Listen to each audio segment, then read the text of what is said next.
tell me, when you were in school, right? You were in Dhirubhai and then you went to Brown University, right? Not everyone can go to Dhirubhai. Not everyone, in India can go to Brown University.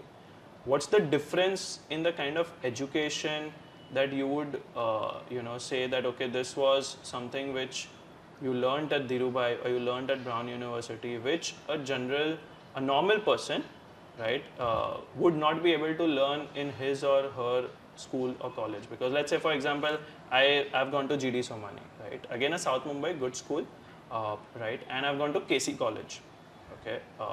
What is it that I might have missed that you might have got in your education of studying at Brown or at Dhirubhai Ambani? See, I'll tell you one thing about Dhirubhai Ambani International School that people don't know about, right? They talk about various things associated with the school, but grades-wise, it's the best school in India and top 15 IB schools in the world. Yeah.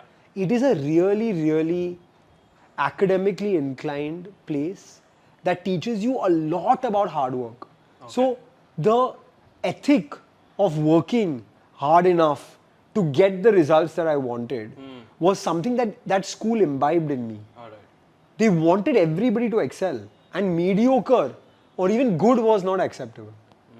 The school's motto is dare to dream, learn to excel, and truly they pushed us for excellence, or they pushed us to be the best versions of ourselves. Can you give some example? How? So, when we went to the school, everything was a possibility. Okay. Which means if I wanted to set up a cricket team, I could find a coach who was a history teacher. I could set up the cricket team. If I wanted to invite some students from Pakistan and Bangladesh for a peace conference, I could do that. Everything was a possibility as long as your academics didn't suffer in the process. And even with academics, actually, I was a good student in Cathedral, my previous school. But in DAIS, I was top 15, top 20, not top 1, 2, 3. And so I was pushed to go from top 10 to top 5 and top 3 of the school. And when you're pushed and you react, you actually become better than you were in the past. And so that level of hard work made college in the US seem like a breeze. DAIS was academically the hardest 2 years of my life, but it prepared me for the real world. Because the real world is that hard. And so I really, as an academically inclined student, I became even better while I was part of that school. In Brown and in just global college education experience, I think there is obviously the access to the liberal arts curriculum, there's the access to take classes outside of your core area. So while I studied economics and politics, I took classes in sociology, anthropology, entrepreneurship, architecture, Spanish. I learned all of these things. And it gave me massive exposure So how many outside. years you were at Brown? 4 years at Brown. 4 years. 3 years of which I learned Spanish. And so by the time I came, I was an intermediate Spanish speaker. But the other thing about my Brown experience, which is truly special, is the people.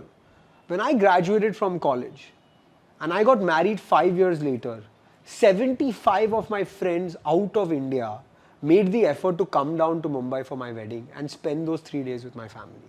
When I used to invite my parents to campus, not just the friends, but the professors, the janitor, the person who used to help with our laundry, everybody would come and speak to my parents. That was a beautiful community, a happy, positive community that Brown University created, which I don't believe is there anywhere else in the world. And so I still feel so much for the college. I still run the alumni body in India. I still host the incoming students every year before they go to Brown. And I feel that sort of love and association. I wouldn't say India we're missing here, but I would say that international exposure, the depth of loyalty and feeling towards the college, and the amount of exposure outside the classroom is something that I got that I don't think everybody else gets. Got it. But do you think that in Indian education and in Indian hospitality also, the way Indian colleges or universities are, that level of hospitality is there, which was there at Brown?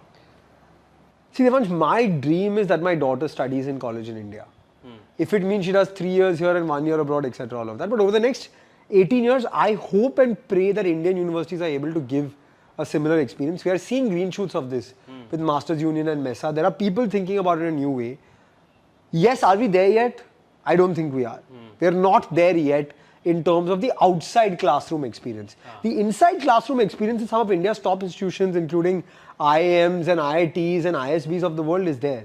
But the outside classroom experience, campuses, exposure, global international student body, we need to get there. And I'm sure we're taking the right steps, but we have some way to go. Yeah, to get and I think I second that, because where you say that we are taking some right steps, right? There are so many, at least in the entrepreneurship world, there are so many e-cells that have come out in all the universities now. You take any university, they have an e-cell. They're doing something which is not there in their curriculum. You know, they're trying to arrange events, they're trying to arrange shows, etc., etc., and they're going outside their comfort zone with very limited budget, and they're trying to put up something. Let me tell you a story of a prospective tier 3 entrepreneur from Bokaro that I met recently. Right? So he grew up in Bokaro. His family is still in Bokaro.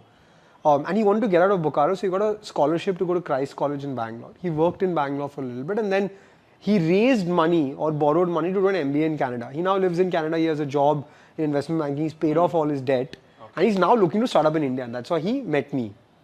And we discussed his startup idea, etc. Then he ended the call with one question. He said, what do you think tier 2 and tier 3 entrepreneurs are doing right now? What's the entrepreneurial passion and fervor in tier 2, tier 3 entrepreneurs? He told me he watched Suits, and that's what inspired him to have a corporate career.